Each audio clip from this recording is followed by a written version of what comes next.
Well, hello, coming to you from Paula's Paper Studio, and I want to show you a quick tutorial about how I make the perfect envelope for the cards I make for you guys. And it all starts with two of my favorite products, which of course is a paper cutter and this little handy dandy envelope maker. So I'm going to make an envelope out of this brick pattern, and you can maybe see from there I've used parts of it, but I know for a fact that I'm going to make an A2 envelope, which is the typical 4 1/4 by 5 1/2. And so I need a piece of paper. It's telling me right here for an A2 envelope, I need a piece of paper that is 8 by 1/8 squared. So that's the first thing I'm going to do is I've got my paper lined up here at 8 1/8, and I'm going to cut that side, and then I'm going to turn it around, and I'm going to do it on the other side at 8 1/8. So that's my first thing. We just want a nice, good square piece of paper. Notice I always cut top from bottom.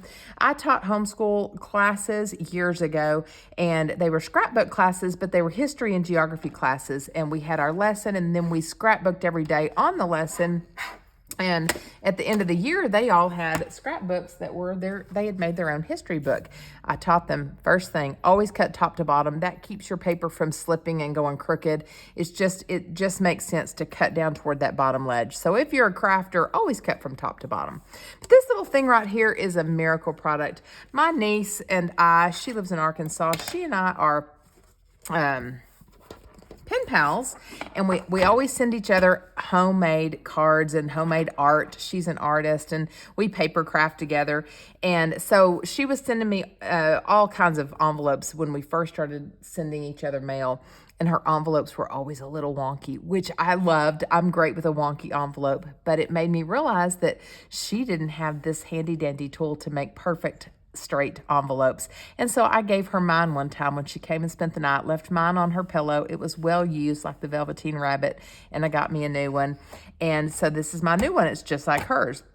But what you do with this is you take your paper that you've cut, and it's going to tell you here that at 3 3/4 you want to make your first score line. So here's 3 3/4. And I'm going to punch that right there, and then I'm going to make a little score line right there. And then I'm going to line this up. I turned it over so I could see my score line better on the white and not on the color. I'm going to punch, and I'm going to score. One more time, I'm going to line my last score line up with this mark right there. I'm going to punch, and I'm going to score. I'm going to do it again, lining it up, punch, and score. And then I just need to get back in here on this last one, line it up, and make my punch mark.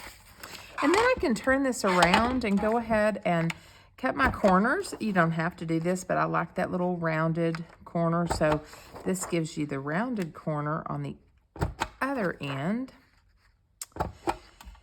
And there's all my little pieces there. And now we just have our scored piece here. We're going to start folding it. Of course, I love to make sharp edges, but I think I'm going on a little trip this weekend. I think I've already sent my boning tool to the car, but I would normally use my little boning tool to get a really nice, crisp fold. If you have ever ordered anything from me, you know that my folds are very, very crisp, and it's because every one of them gets a personal touch from my boning tool, but today, just getting a little light touch. Sorry about that, Rachel. This is coming to you. Okay, so there's our envelope. And then I'm going to take my handy dandy tape runner. And goodness, this is one of the reasons that cards are expensive if they're using these. This little thing is expensive, but I love it. So I think I'm going to tape right there and right there. Love my tape runner, but it seems like I'm putting my refill in all the time. There's that. Now, if I were just sending this straight to Rachel, then I would not use my tape runner on that. I mean, I would use my tape runner. I would put my letter in there and I would use the tape runner. This is permanent adhesive and it's great. But if I were doing like when I send you guys cards and envelopes for you to mail to someone, then I put my double sticky white tape on there. And that way, when you get ready to put your letter in this envelope, you can peel back the double-sided tape that I put on, and you are good to go. And so I'm going to do that on both sides. And of course, I don't want it to overlap at the top because that'll make it be hard to peel off. So we're just gonna go right here. Now, I'm gonna show you one thing about this paper. This is double-sided paper, white, or one-sided paper, white. Dang it, do you see what I did? I made the pretty side on the outside. I did not mean to do that. Oh my word. Nevertheless, if you were doing this and you wanted the white on the outside to write on, then, you know, you could have done it differently. But we can still write on this. It'll still show up. That's fine. That's kind of pretty, actually. But nevertheless, when I send you like Saint cards or you're ordering cards from me, typically they're just lined on the inside. And so I take white paper and I line them. And so when your envelope is white and it's lined on the inside, you can totally do that. Or you can use two-sided paper and do like I did here. So this is pretty side out, and I think that's lovely. I'm just going to use a really dark pen so that it shows up nicely when I send that to my niece Rachel.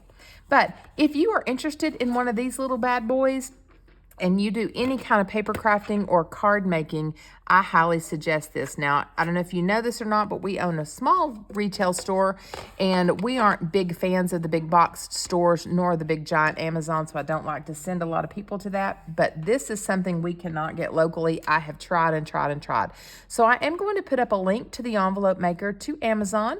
And again, we always suggest that you support small, including my own paper studio. Thank you so much for those of you who order handmade things from me.